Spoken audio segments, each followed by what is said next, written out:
Hello, welcome to my channel. Daily Mugs. Today, I want this video is actually for corp members, like NYSC Corps members. It's very interesting. Like when we go through experience, we bring it through to them. It's about the use of the road, like road use.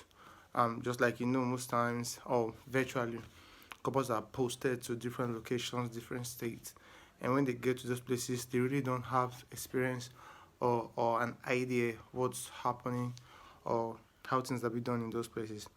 Now, so I feel like okay, I should share my own experience. You know, this happened when I was 7 in Delta State, Asaba precisely. I had experience of these commercials like the KeKe guys, because when you come down to Asaba, it's not like other places like Abuja have varieties and various type of motorists. Like they have the KeKe, they have the taxi, and they have the Uber, and they have commercial drivers. And sometimes they are even private drivers who actually turn their cars to commercials to certain towns, are probably from close of work. And but here in Asaba, they have one specific, which is like if you're running into the towns, they have the KeKe. Now, I bought a KeKe, from the secretariat, that Delta State Secretariat, and I was going to the local government. And when I entered this KeKe, the guy was supposed to take me to this place called Miriam Babangida Junction. So it's not really far. It's just like a 5 minutes drive. It's not even up to no. I think it's over. Yeah, let's say 5 minutes and thereabouts drive. So there was a guy in the KeKe first, and the KeKe driver, and I entered. I was wearing my copper wear. So then another copper joined me. The KeKe guy and the guy sitting in first, I never knew they were liaising together, like they were together. These are guys that picks people's item. Probably I don't know how they do it, but the way they do it, they probably get you distracted and they pick your items. So when I entered this KeKe, I was so, like, I was trying to get, like, I came into Delta State and I was trying to do my documentation. You know this process, some of it have served, you know how it goes. So you're always working out things on time to make sure that they process your document, they get things done and ready for you. So eventually, I was in a hurry, so I had my papers in my hands, so my phone, I couldn't hold them, so I just put it in my left pocket. The camo I was wearing, the KeKe, sorry, the NYSC copper trouser I was wearing, so I had to put it on the left side, and I was holding my paper, and I was really hungry. But I had to stop by there's this mini supermarket, so I just bought snacks and soft drink. So I was trying to eat in the KeKe, but I know when I get local, it's gonna be crowds, and so you have to find a way to make sure things that. So I was trying to beat up time to eat on my way. So at the cost of that, the guy on my side took out my phone. I didn't know.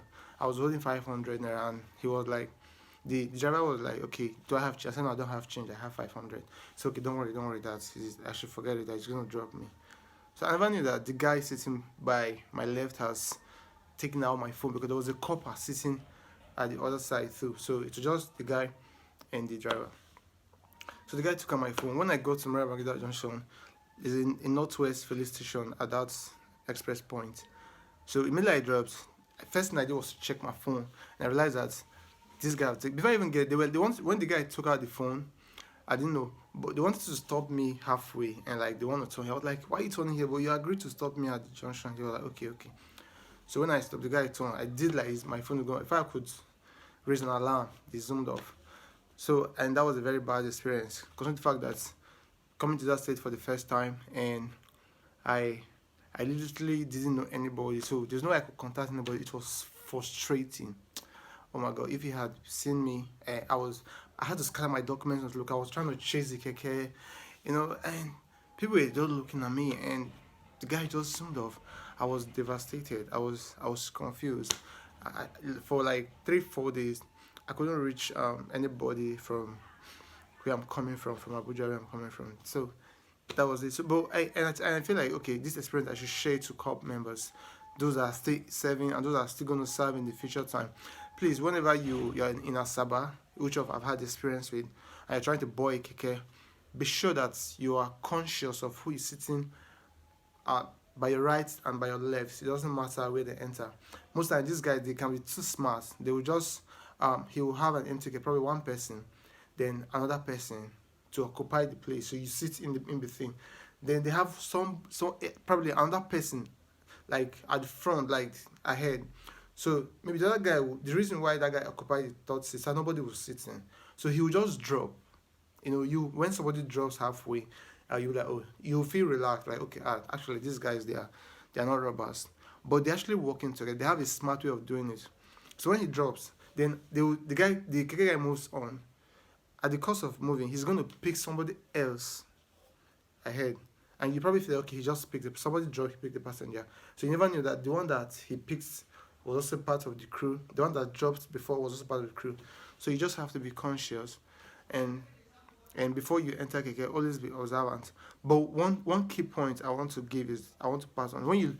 Everybody that's been in Asaba, when you look at KK have this number. I'm going to show you the number on the screen. KK have this it's not plate number. This a service tag number that every KK is being identified with. So it's written at both sides, like at the side of the KK. So I'm going to urge you guys, especially Corps members or whoever is new coming into Asaba, and when you're using KK, before you enter, at the cost of negotiating with probably the KK driver, make sure you pick the number. I know it might be difficult to cram, but it's a very easy number. You can just pick only forget about the ones that has the alphabet. You can just pick only the last 4 numbers. There's always a number with DT and all of that. So you just pick only that phone number. You will see it on the screen. You pick only that phone number and put it in your head. So whenever anything goes wrong, and you probably they push you off, or maybe your things are stolen, when you pick a number, whenever you have such experience, you don't need to don't alarm at that cost. Just go to the Ministry of Transport in Delta State Secretariat, or probably their transport union. Just make your findings and go to there and lay complaint and give them that number that is being identified by each KK. With that number, they can locate that person. So even though probably they zoom off, they take your things and they zoom off, with that number, they can actually locate them. You get, and you get your items back or whatever they've taken away from you, because you have to be conscious. Because I had to rush back to the bus stop, like where they gather, and I was trying to explain myself. They were like, "Did you pick the last number?" Some of the KK guys too, they were like, I said no. He said like, you would have picked number. So that was a mistake I made. So no matter how much you're rushing to go to anywhere, probably you have an appointment, probably you want to catch up with something, and you're trying to rush. But when you lose your valuables, when you lose your gadgets, when you lose things that are very important to you, you realize how much you can take time, be patient, just be safe. Just make sure you come out alive. But don't exclaim that I have your phone numbers, I'm going to call you. If you do that, you're going to be in trouble.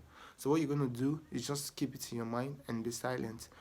I'm not saying these things happen in every KK. They are good ones, but among them, there are bad ones. So be careful which one you're trying to engage in. And you just might not be lucky. Someday you just enter the wrong ground. Then again, most times at night, when it comes to like here in Asaba, not like Abuja. Abuja is always busy around the clock. But in Asaba, you realize that at 10 p.m., KKs are no longer on the road. So you find minibus. And minibus they're even more scary. Minibus are even more scary than KK because they don't have lights inside. Like there's no car lights inside. So when you look, you see faces. And you sometimes you just beat around your mind. Should I enter this KK or should I not enter the KK? Sorry, the minibus or probably the shuttle bus. I don't know.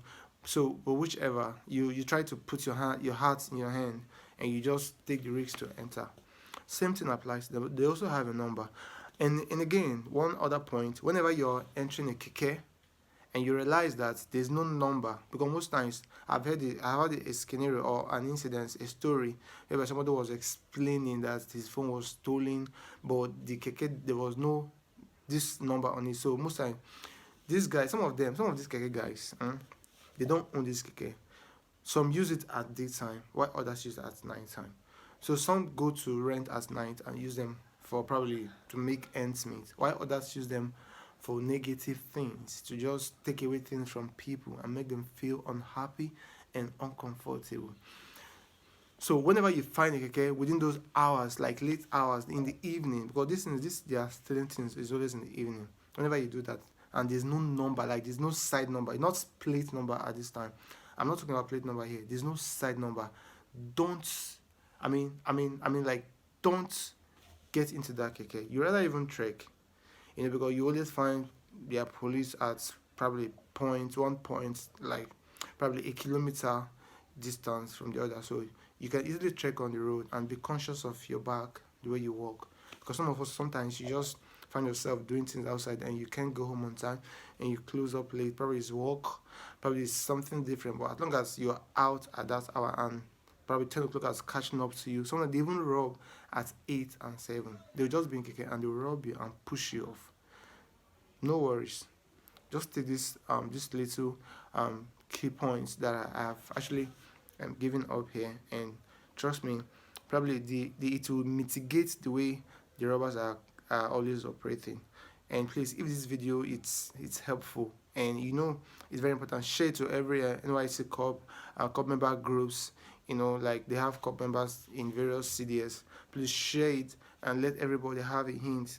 Let everybody know what they are facing. Let everybody be conscious of themselves, because life is very important. You might be serving in a particular state, but you after service, I know there's this enthusiasm most people have because they feel like our service is everything, so their mind is off. But just know that there's life after service, so you're gonna have to continue. So be careful so that you'll be able to surpass those stages and move on with life. Please, if this video interests you, please like, share, follow. Let everybody get this information. It is very important. Thank you.